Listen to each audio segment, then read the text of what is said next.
The Lord be with you. And with your spirit. A reading from the Holy Gospel according to Luke. Glory to you, O Lord. Jesus addressed this parable to those who were convinced of their own righteousness and despised everyone else. Two people went up to the temple area to pray. One was a Pharisee and the other was a tax collector. The Pharisee took up his position and spoke this prayer to himself. O God, I thank you that I am not like the rest of humanity, greedy, dishonest, adulterous, or even like this tax collector. I fast twice a week and I pay tithes on my whole income. But the tax collector stood off at a distance and would not even raise his eyes to heaven, but beat his breast and prayed, O God, be merciful to me, a sinner. I tell you, the latter went home justified, not the former. For everyone who exalts himself will be humbled, and the one who humbles himself will be exalted. Dear friends, sisters, and brothers, the Gospel of the Lord. Praise to you, Lord Jesus Christ. Please be seated.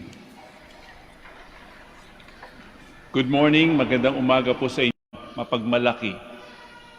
The Pharisee was just, too proud. Meron pa bang mas lalaki sa Diyos, sa Panginoon? As a clue, despising one's neighbor closes the door to God's heart.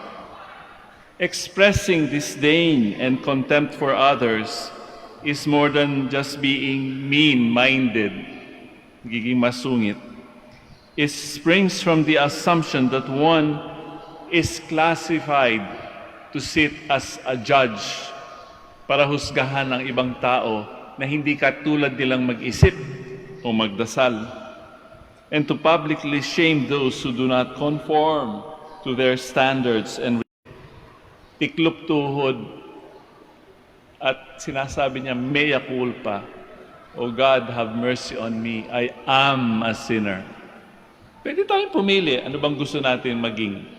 Kagaya ng mga pagmalaking Fariseo, mapagmamalaki ba tayo? May maipagmamalaki ba tayo sa harap ng Diyos? Wala naman talaga. The surefire prayer is the prayer of the publican. Hindi nga siya makalapit, di ba? O God, have mercy on me, for I am a sinner. Jesus' story speaks about the nature of prayer and our relationship with God, kung paano tayo makipagtungo sa Panginoon. It does this by contrasting two very different attitudes towards prayer. The Pharisee, who represented those who take pride in their religious practices. Pero kung tutuusin, yung ba talaga ang ibig sabihin ng pagdadasal o pananalangin? He exalted himself at the expense of others. Kinumpira agad niya yung sarili niya. Mas mabuti ako, I am better than this person who is no good. Nagnanakaw, di ba? Nang uumit ng hindi naman sa kanya.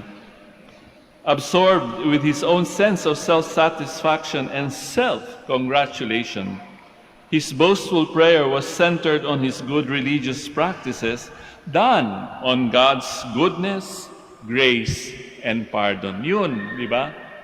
Kapag tayo ay dumudulog sa Panginoon, sa simbahan, kapag tayo nagdadasal, kapag tayo ay nananalangin, hindi dahil tayo ay magaling magdasal, but because the Creator in front of us is the source of all goodness, grace, and pardon.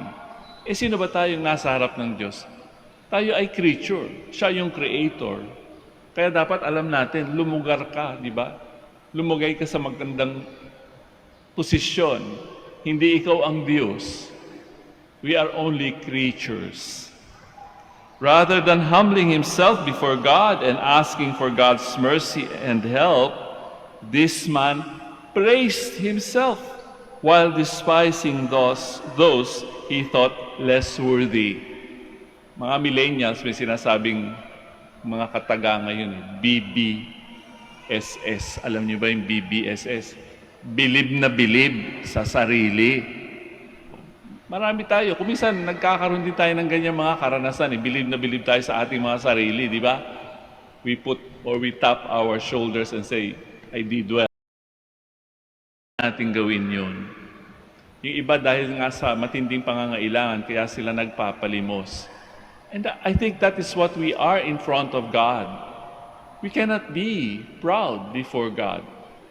We just have to ask for mercy. Ang buhay nga natin, di ba? Isang pitik lang pag sinabi ng Panginoon, alika na. May magagawa ba tayo? Di wala. The prayer of the tax collector was heard by God because he had true sorrow for his sins. Alam naman niya ang ginagawa niya di ba? He sought God with humility rather than with pride. Alam niyo ba kung ano yung humility? Alam ba natin kung paano maging humble? Di ba? Kapag sinabi natin, Lord, thank you, I am very humble. That is the beginning of the end. Di ba? Kapag sinabi natin, ay salamat, humble ako. Ay nako, hindi. Di ba? Kaya nga, you just be sorrowful for your sins, period. Huwag mo na sasabihin, wow, okay pala ako sa Diyos kasi I am humble. Ay hindi, para ka na ring Fariseo. Isang tungtong na lang, isang step na lang, and you are already like the Pharisee when you are proud of being humble. So this story, this narrative of the gospel presents to us both an opportunity and a warning. Pride leads to self-deception. Sino bang niloloko ng Fariseo? Di yung sarili niya sa kanyang pagmamalaki. And spiritual blindness. Wala siyang kamuwang-muwang sa ginagawa niya, di ba? O ayan, nagbibigay ako ng 10% ng aking kinita. Hello? Kanino ba galing lahat ng kinita ng Fariseo? Kanino ba galing lahat ng ino-offer natin mamaya sa offertory? Hindi ba sa Panginoon? Makikita nga natin minsan sa isang parte ng gospel, ang Panginoon ay nanonood sa mga taong nagbibigay doon sa offering box ng isang templo. Marami nagbibigay, malaki, maliit, pero nakita niya yung isang byuda. 2 kusing lang ang kanyang inoffer at sinabi niya, who gave the most? Yung widow, sapagkat yung 2 kusing na kanyang inoffer was everything that she owned. She did not leave anything for herself or for her kids. Yun naman ang binibilang ng Panginoon di ba? Kaya dapat wala tayo itinitira. Kung tutuusin, di ba? Everything that we give as offering, kanino nang galing? O sa effort nga natin, pero kanino nang galing? Ultimately, it also comes from the Creator. True humility helps us to see ourselves as we really are in God's eyes. Yun ang importante. Paano ba natin makita ang sarili natin? How do we imagine God looking at us? Diba? Mas maganda yata yung posisyon na, awa-awa naman tong taong ito, kakaawaan ko, bibigyan ko ng buhay, bibigyan ko ng biyaya, bibigyan ko ng grace. Pero kapag sinabi natin na, hindi ko na kailangan yan, okay na ako, Lord. Again, hello? Ang buhay natin, kanino ba nakasalalay? Nasa kamay ng Diyos, wala sa ating kamay. God dwells with the humble of heart who recognize their own sinfulness and who acknowledge God's mercy and saving grace. Sabi nga ni Isaiah, binigyan niya ng tinig ang boses ng Panginoon. I dwell in the high and holy place, and also with Him who is of a contrite and humble spirit. God cannot hear us if we boast in ourselves and despise others. Hindi. Do we humbly seek God's mercy? And do we show mercy to others? Ganun yun di ba? Kung humihingi ka, nagpapalimos ka ng awa, dapat marunong ka rin magbigay ng awa. Especially those we find difficult to love and to forgive. Pag-isipan po natin yan sa araw na ito.